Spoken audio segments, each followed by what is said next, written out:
Alexandra, frage die Karten, zeigen mir einen Weg. Guten Morgen zusammen. Wir schauen in den energetischen Wochenendwetterbericht. Ihr wisst, morgen früh kommt kein Tagesorakel, sondern da habe ich einen kleinen Lebensbaum geplant. Was teilt uns dieser mit? Und jetzt schauen wir mal, was ich für jetzt am Wochenende mitgeben darf. Welche Themen fürs Kollektiv fallen hier raus? Ja, guckt euch das an. Zeit zu feiern.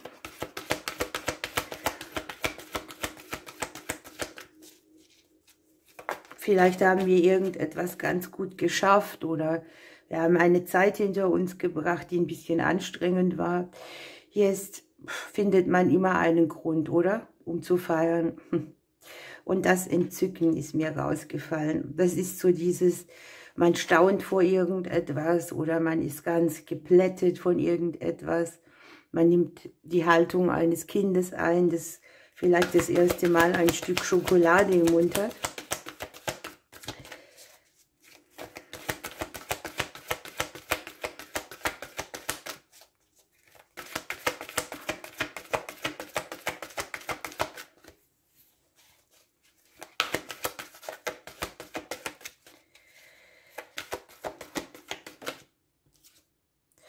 Guckt mal, hier haben wir auf der bewussten Ebene das erhörte Gebet. Hier hat man irgendetwas schon abgegeben und man denkt vielleicht drüber nach, ach, wann kommt es denn oder wann erfüllt es sich? Oder man hat so das Gefühl, man müsste reklamieren.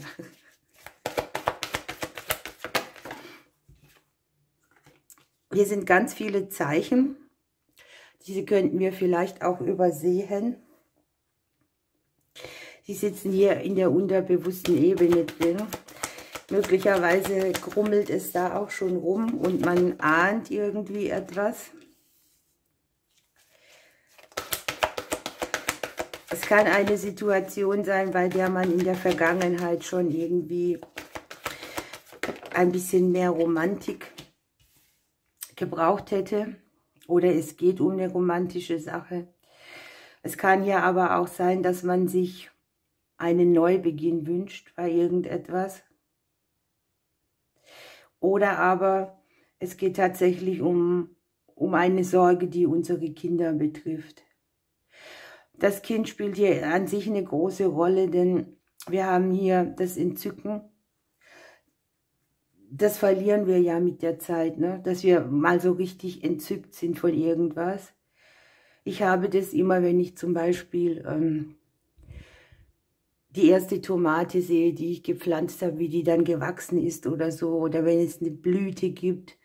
Oder wenn sich meine fette Henne vermehrt. So, dann finde ich das entzückend. Und ich glaube, darum geht es, mal wieder diesen Blickwinkel einzunehmen.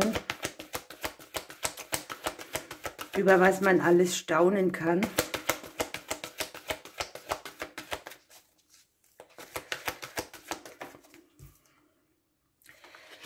So, und in unserem eigenen Haus haben wir den Neubeginn drin. Hier geht es um Dinge, die man sich neu erarbeiten will, wo man etwas neu gestalten will, wo man wieder von vorne anfangen will, wo man vielleicht auch so wieder Lernphasen hat wie ein Kind. Es kann auch um einen Neubeginn für Kinder gehen oder mit Kindern. Und wir haben im Umfeld die Harmonie drin. Hier ist es so, dass möglicherweise etwas so gestaltet werden will, dass man wieder harmonischer lebt oder dass die Harmonie zwischen Kinder und Eltern hergestellt ist oder dass irgendwas angestrebt wird, das an sich mehr Harmonie mitbringt. Harmonie ist für mich auch ein Gleichklang von allen Dingen.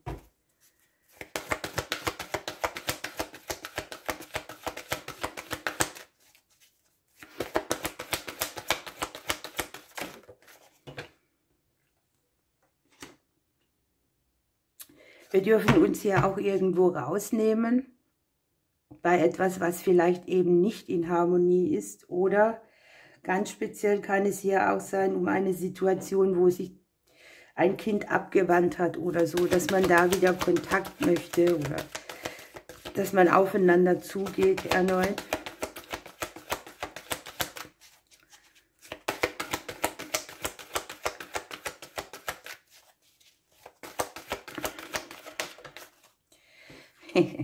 Und hier kriegen wir gesagt, das ist wie immer unser Problem mit der Zeit.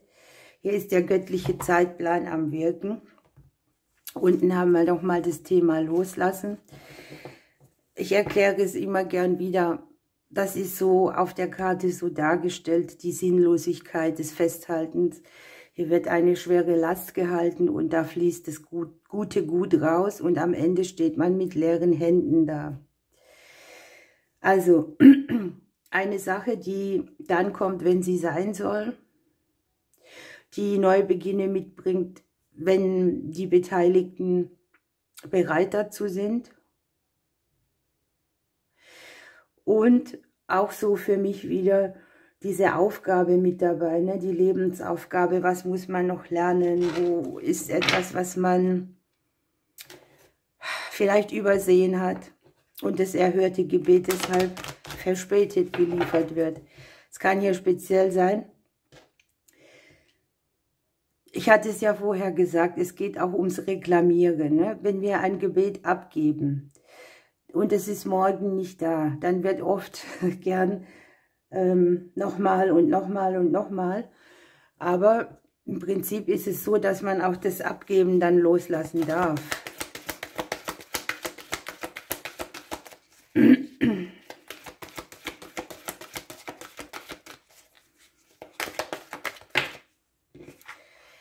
Hier ist mir der Hirsch rausgefallen, es geht um Führung und guckt, tatsächlich haben wir unten nochmal den Hüter des Herbstes mit dem Thema Loslassen. Das kann jetzt sehr speziell ein Kampf sein. Wir haben ja hier vom Außen, dass wir uns wünschen, dass Harmonie in eine Sache reinkommt, den wir führen, wo wir vielleicht auch gar nicht mehr unsere Teiletappen feiern, sondern da ist viel Anspannung, ne? Da möchte man etwas kontrollieren und man möchte am besten noch die Dinge in eine andere Richtung schubsen und es geht einfach nicht. Es ist im Prinzip so, wenn man loslässt von einem Gedanken oder von einer Situation, dann gibt man das so ab, dass man Vertrauen ins Universum, in Gott, an was immer man das abgibt, hat. Und man gibt da auch ein Stück weit Kontrolle ab. Ne? Man lässt sich helfen, man lässt sich unterstützen, man erlaubt das auch. Und im Prinzip ist es so, dass wenn man das abgegeben hat hier bei dieser Legung, dann haben wir auch mit diesem Hirsch, der ja sagt, nimm mal Führung wieder. Halte nichts im Hintergrund so am Laufen, sondern übernimm Verantwortung für dich, für dein eigenes Leuchten. Und im Prinzip ist es so, dass mit dieser Aufgabe hier kann gut ein Sprungbrett für andere auch ermöglicht werden, die sehen, man kann etwas auch so und so handeln. Ne? Sich nicht klein machen, das kann auch ein Thema sein, was man loslassen darf. Weil wir haben ja hier in der Mitte den Ausgangspunkt, die Zeit zu feiern. Ne? Da ist nichts von, ich halte mich klein oder hier kann eine Situation komplett gedreht werden, aber eben zu dem Zeitpunkt, wo wir auch bereit dafür sind. Gucken wir, was das Kraft hier uns noch mitgibt.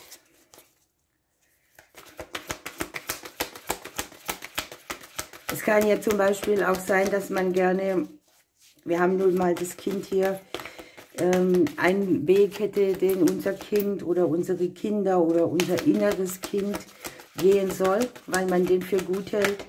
Und die entscheiden sich aber für einen ganz anderen Weg. Und auch da darf man die Kontrolle abgeben. Wir haben die Taube, der Engel der Liebe. Man findet in irgendwas Frieden und tiefe Erfüllung.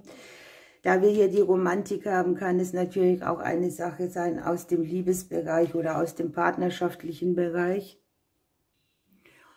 Hier kann sich tatsächlich sogar eine neue Liebe anbahnen oder vertiefen. Man findet eine Erfüllung in einer wichtigen Herzen- oder Liebesangelegenheit. Seelenpartnersachen sind da. Magnetische Kräfte, wo man sich gegenseitig anziehend findet.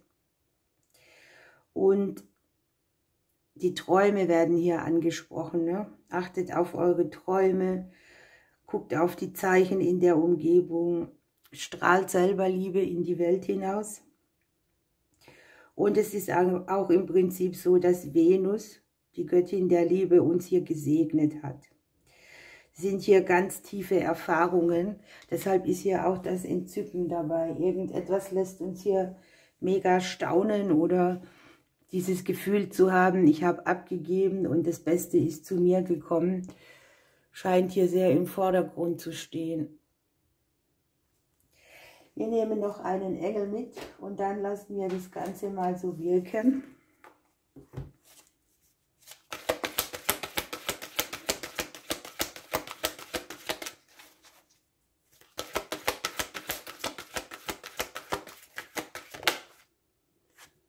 Der Engel der Schönheit. Sei offen für die Schönheit des Lebens. Es passt auch unheimlich gut, denn hier haben wir ja dieses Entzücken und die Karte sagt ja, wir sollen auch mal wieder staunen und der Engel hier sagt, wir sollen Ausschau halten nach den Dingen, die wir schön finden, nach etwas, was unsere Seele erfreuen lässt. Hier ist auch mehr Lebenslust, wenn wir uns den schönen Dingen zuwenden. Sowas wie ein himmlischer Zauber, der einen tief berührt und der auch Harmonie mitbringt. Und für alle, die den Blick irgendwie verloren haben dafür, wenn man genauer hinsieht, entdeckt man immer wieder auch viel Schönes, das einen berührt und entzücken lässt, so wie es in der Mitte eben ist. Das Wertschätzen von schönen Dingen gehört hier auch dazu. Und hier ist noch eine kleine Übung. Schau dich mal im Spiegel an und finde heute mindestens 3 Dinge, die du an dir schön findest.